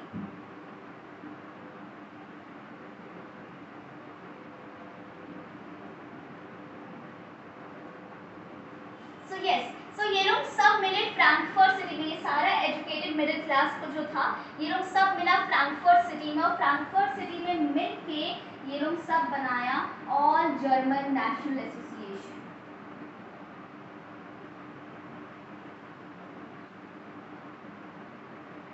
All German national Congress या ऑल जर्मन नेशनल एसोसिएशन ही था। So all German national association बनाया। एक बार ये चेक कर लेना कि एसोसिएशन था कि कांग्रेस था, यस। तो ये लोग सब फ्रैंकफर्ट सिटी में मिला, फ्रैंकफर्ट सिटी में मिल के ये लोग सब मिलके बनाया ऑल जर्मन नेशनल एसोसिएशन। और फिर ये ऑल जर्मन नेशनल एसोसिएशन समझ लो एक पार्टी बनाया, ये पूरा का पूरा जो मिडिल क्लास था। सो देखो पहले स्टोरी सुन लो। सो जर्मनी में भी जो एजुकेटेड मिडिल क्लास था, वो लोग भी उस रेवोल्यूशन 1848 का रेवोल्यूशन से इंस्पायर हुए, और ये लोग भी डिसाइड करें कि हम लोग भी अब जर्मनी को नेशन स्टेट बना के रहेंगे। तो ये सारे जो लोग थे, ये सारे जो एजुकेटेड मिडिल क्लास के लोग थे, ये लोग सब मिले फ्रैंकफर्ट सिटी में, और फ्रैंकफर्ट सिटी में मिलके ये लोग बनाए ऑल जर्मन नेशनल एसोसिएशन। एक पार्टी बनाए, अपना पार्टी बनाए, और अपना पार्टी बना के ये लोग गए सेंट पॉल में, फ्रैंकफर्ट सिटी में ही एक जगह है, एक चर्च है सेंट पॉल, वहाँ पे गए और वहाँ पे जाके बनाए अपना फ्रैंकफर्ट पार्लियामेंट, अपना खुद का पार्लियामेंट बनाए फ्रैंकफर्ट पार्लियामेंट, और खुद का कॉन्स्टिट्यूशन बनाए, और मोनार्की को हटा दिए, मोनार्की खत्म कर दी, मोनार्की को हटा दिए। और फिर एक इंसान को ये लोग बना लिया अपना कॉन्स्टिट्यूशन, अपना फ्रैंकफर्ट पार्लियामेंट बना लिया, अपना कॉन्स्टिट्यूशन बना लिए, पर ये लोग सोचे थे कि हम लोग कॉन्स्टिट्यूशनल मोनार्की लाएंगे। तो इसलिए ये लोग एक इंसान से, एक मोनार्क फ्रेडरिक विलियम फोर नाम का एक इंसान था, उससे पूछे थे कि तुम लोग हम लोग का मोनार्क बनना चाहोगे पर तुमको कॉन्स्टिट्यूशन के हिसाब से काम करना पड़ेगा। तो वो मना कर दिया, चोर चोर मुसेरे भाई, वो जाके अपने वो जो ये क्या बोलते हैं रेवोल्यूशन, सॉरी अपना जो लोग था, अपना एरिस्टोक्रेसी, वो लोग का पार्टी ज्वाइन कर दिया। और फिर जर्मनी को क्योंकि कोई मोनार्क मिला नहीं तो ये पूरा का पूरा रिपब्लिक बन गया। इतना क्लियर है? So yes, so there we find कि जर्मनी में भी एजुकेटेड मिडिल क्लास, ये लोग सब मिला फ्रैंकफर्ट सिटी में बनाया ऑल जर्मन नेशनल एसोसिएशन। और फिर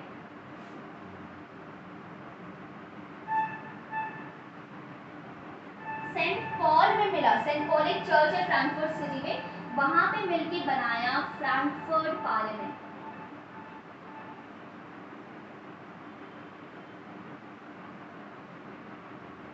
वहां पे मिलके बनाया फ्रैंकफर्ट पार्लियामेंट और बनाया खुद का कॉन्स्टिट्यूशन, खुद का संविधान, खुद का कॉन्स्टिट्यूशन बनाया।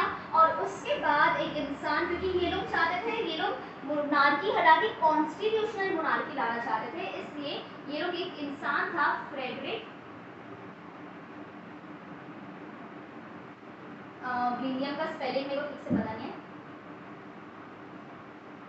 विलियम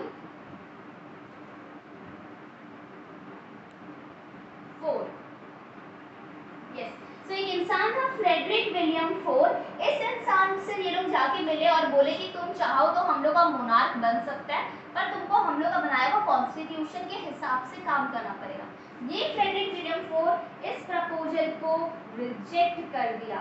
फ्रेडरिक विलियम फोर इस प्रपोजल को रिजेक्ट कर दिया और जाके ज्वाइन कर लिया, लोगों को जाके ज्वाइन कर लिया एरिस्टोक्रेसी, जो बाकी एरिस्टोक्रेसी थे, जो लोग ये सब चीज से नाराज थे, उन लोगों को जाके ज्वाइन कर लिया, बोला कि हम तुम लोग के मोनार्क नहीं बनेंगे। और फिर जर्मनी में, क्योंकि ये मोनार्क मना कर दिया, तो फिर जर्मनी में आ गया हम लोग का रिपब्लिक। फिर जर्मनी में हम लोग का रिपब्लिक आ गया, हम लोग का, यस। तो फिर जर्मनी में हम लोग का मोनार्की हटा, मोनार्की हट के रिपब्लिक आ गया। और अब हम लोग का ये जो फ्रैंकफर्ट पार्लियामेंट था, यही फ्रैंकफर्ट पार्लियामेंट अब हम लोग का पूरा जर्मनी में रूल कर रहा था। यही फ्रैंकफर्ट पार्लियामेंट अपना पूरा जर्मनी में रूल कर रहा था, रिपब्लिक आ चुका था और हम लोग का कॉन्स्टिट्यूशन बन चुका था। उस कॉन्स्टिट्यूशन के हिसाब से यही फ्रैंकफर्ट पार्लियामेंट पूरा जर्मनी में रूल कर रहा था। तो हैप्पी एंडिंग हो गया। समटाइम्स हैप्पी एंडिंग नहीं होता है, बट कल हम एक डायलॉग सुने थे कि क्या था, रुको, देयर वाज अ डायलॉग कि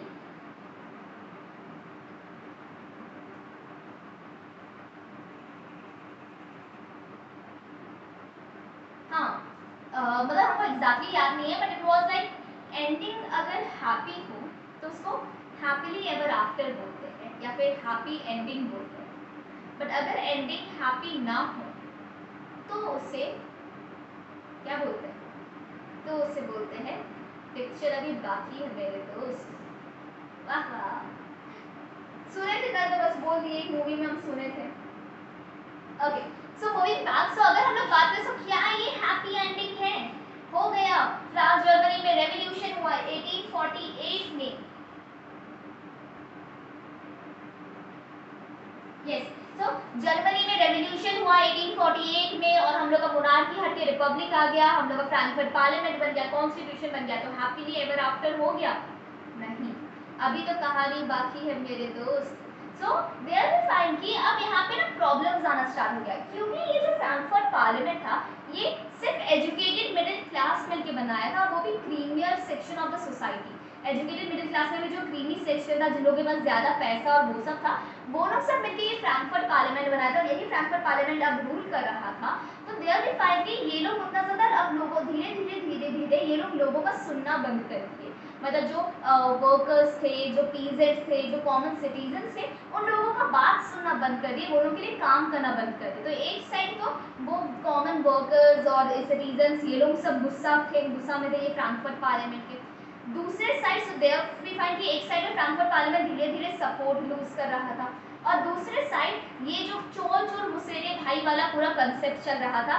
सारे के सारे जितने भी एरिस्टोक्रेसीज थे सब लोग साथ में आ गए थे जितना भी, और वो लोग साथ में जाके मिलिट्री से हाथ मिला लिए थे। सो एक साइड फ्रैंकफर्ट पार्लियामेंट का सपोर्ट कम हो रहा था, दूसरे साइड ये लोग बहुत स्ट्रॉन्ग बन रहे थे। सो जब फ्रैंकफर्ट पार्लियामेंट लोगों का सुनना बंद कर दिया, ये कॉमन सिटीजन्स और ये लोग का बात सब सुनना बंद कर दिया, तो लोगों को भी गुस्सा आने लगा। तो ये जो लोग थे इन लोगों को मिल गया मौका, और ये एरिस्टोक्रेसी और मिलिटेंट्स मिलके जर्मनी में हमला किया। हमला क्या बोले, जर्मनी में आया और फ्रैंकफर्ट पार्लियामेंट को हटा दिया और फिर से वहां पे मोनार्की ले आया।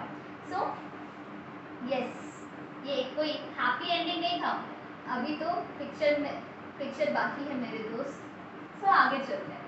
सो रिपब्लिक तो आ गया हम लोग का फ्रांस में, फ्रैंकफर्ट पार्लियामेंट आ गया, फ्रैंकफर्ट पार्लियामेंट के पास पूरा कंट्रोल आ गया जर्मनी का। बट देयर वी फाइंड कि ये जो फ्रैंकफर्ट पार्लियामेंट था, एक साइड अगर हम लोग देखें तो एक साइड अगर हम लोग देखें तो जो एरिस्टोक्रेसी था वो जाके हाथ मिला लिया मिलिट्री से, और ये लोग और ज्यादा स्ट्रॉन्ग बन गया।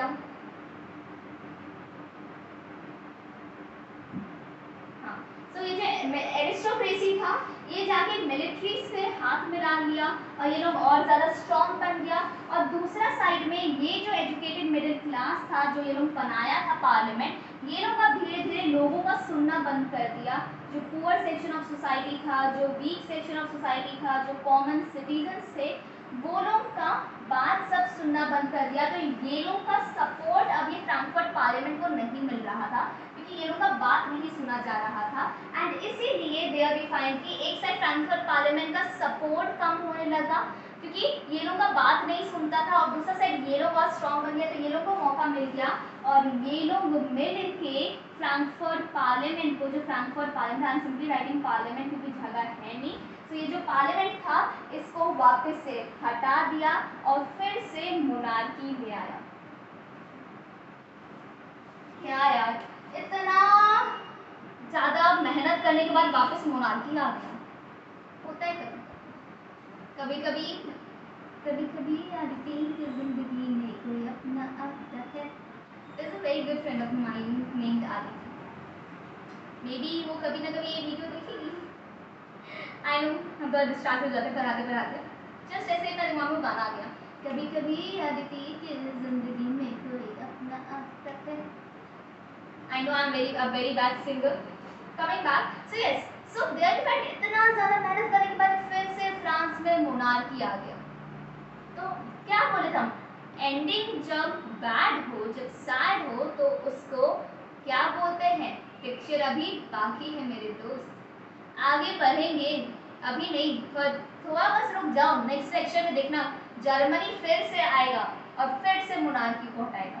बट अभी इतना क्लियर है। सो 1848 का अगर रिवोल्ट का बात करें तो उसमें ये सारा होने के बाद फिर से वापस जर्मनी में मोनार्की आ गया, इतना क्लियर है। तो अगर हम लोग बात करें जर्मनी का, तो जर्मनी में क्या क्या हुआ, जर्मनी में भी हम लोग का चल रहा था मोनार्की, और वहाँ पे हम लोग का जो लिबरल मिडिल क्लास का था, जब उन्होंने देखा कि 1848 में फ्रांस में रेवोल्यूशन हुआ, फ्रांस में से रिपब्लिक बन गया, तो ये लोग भी सोचा कि नहीं अब हम लोग जर्मनी को नेशन स्टेट बना के रहेंगे। तो ये जो एजुकेटेड मिडिल क्लास था, ये पूरा एजुकेटेड मिडिल क्लास ये लोग सब मिला, ये लोग सब फ्रैंकफर्ट सिटी में मिला, फ्रैंकफर्ट सिटी में मिल के ये लोग ऑल जर्मन नेशनल एसोसिएशन बनाया, और उसके बाद ये लोग गया सेंट पॉल में, सेंट पॉल में जाके, सेंट पॉल का चर्च में जाके जो कि फ्रैंकफर्ट सिटी में था, वहां जाके लोग अपना पार्लियामेंट बनाया, फ्रैंकफर्ट पार्लियामेंट, और अपना कॉन्स्टिट्यूशन बनाया और डिसाइड कर दिया मोनार्की हटा दिया और डिसाइड किया कि हम लोग कॉन्स्टिट्यूशनल मोनार्की चलाएंगे। एंड इसीलिए ये लोग बोला, फ्रेडरिक विलियम IV के पास गया और उसको बोला कि आप हम लोग के किंग बन जाओ, पर आपको कॉन्स्टिट्यूशन के हिसाब से काम करना पड़ेगा, पर ये रिजेक्ट कर दिया।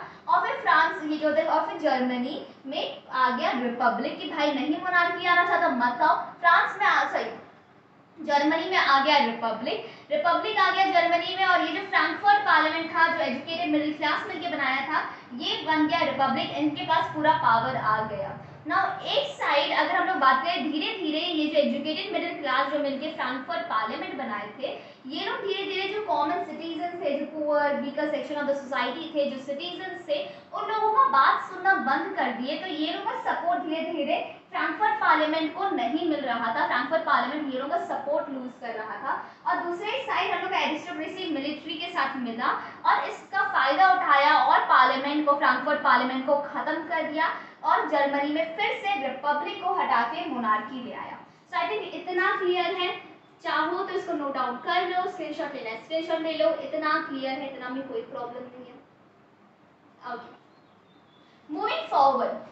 सो अगर हम लोग बात करें, सो ये पूरा हुआ रेवोल्यूशन जर्मनी में। सो 1848 में जर्मनी में ऐसा रेवोल्यूशन हुआ था। बट अगर हम लोग इस टाइम का बात करें, तो अगर हम लोग बात करें विमेन का रिप्रेजेंटेशन का, कि भाई विमेन का क्या रोल था सोसाइटी में, विमेन का रिप्रेजेंटेशन का अगर हम लोग बात करें, सो देयर वी फाइंड कि ना विमेन का हालत बहुत ज़्यादा खराब था। अगर ये सब चीज़ क्लियर है, ये सब चीज़ क्लियर है, इसमें कोई प्रॉब्लम नहीं है।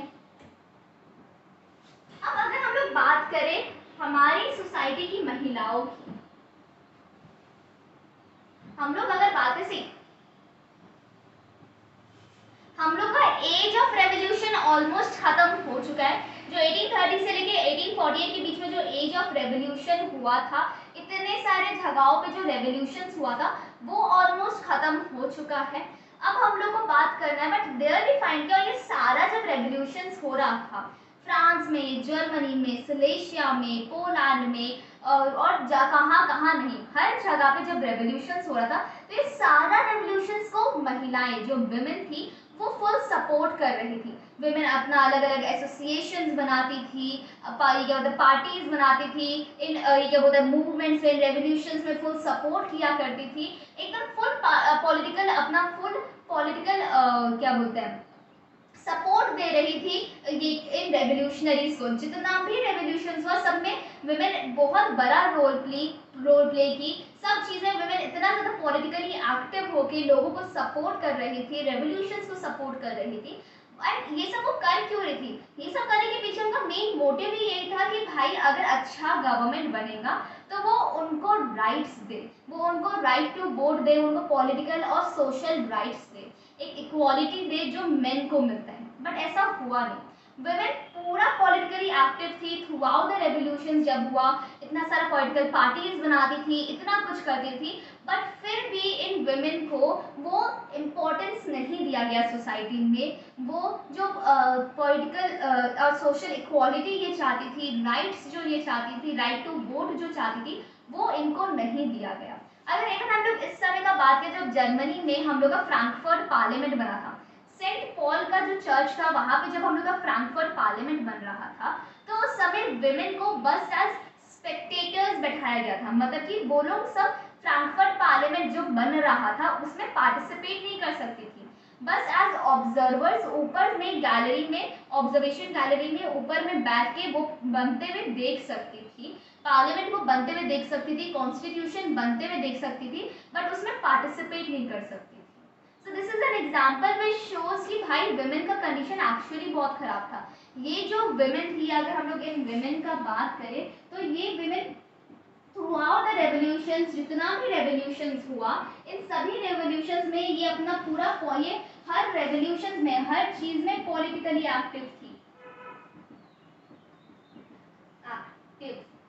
यस, तो ये हर चीज में पॉलिटिकली एक्टिव थी, हर चीज में सपोर्ट कर रही थी। ये लोग अपना पार्टीज बना रही थी, एसोसिएशंस बना रही थी, सपोर्ट करने के लिए सब चीज कर रही थी, बट फिर भी ताकि ये लोगों को पॉलिटिकल राइट्स मिल पाए, ये लोगों को पॉलिटिकल राइट्स मिल पाए, ये लोगों को राइट टू वोट मिल पाए, ये लोगों को पॉलिटिकल और सोशल इक्वालिटी मिल पाए, ये यही तो चाहती थी। इसी वजह से तो ये इतना ज़्यादा मेहनत करी थी, सोशल इक्वालिटी मिल पाए, इसलिए तो ये इतना ज़्यादा मेहनत करी थी, इतना ज़्यादा ट्राई कर रही थी कि भाई किसी तरह जितना पार्टी, जितना एसोसिएशन बना रही थी, सारा रिवोल्ट्स में पार्टिसिपेट कर रही थी ताकि इनको ये पॉलिटिकल और सोशल इक्वालिटी मिल पाए, बट ये इनको नहीं दिया गया।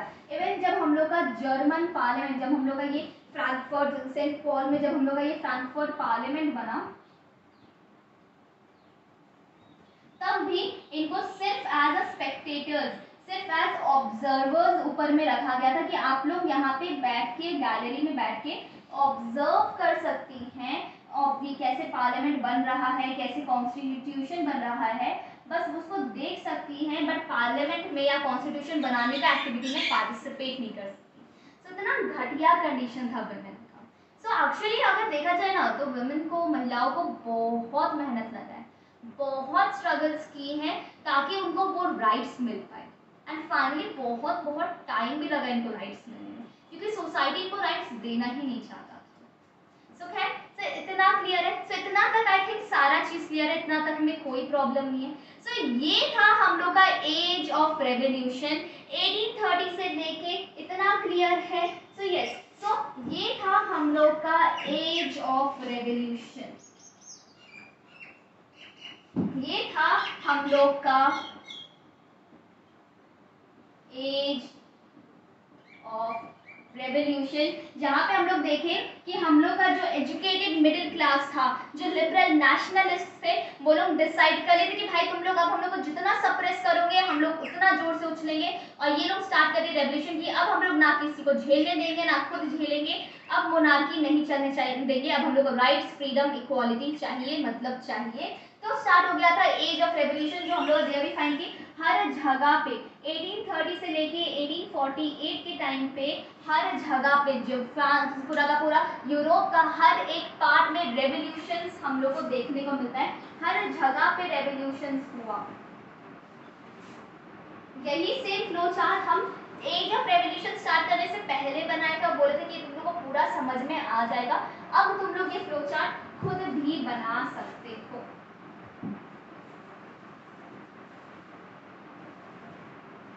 Yes, so there we find कि यूरोप का हर एक पार्ट में रेवोल्यूशंस आफ्टर रेवोल्यूशंस होने लगा।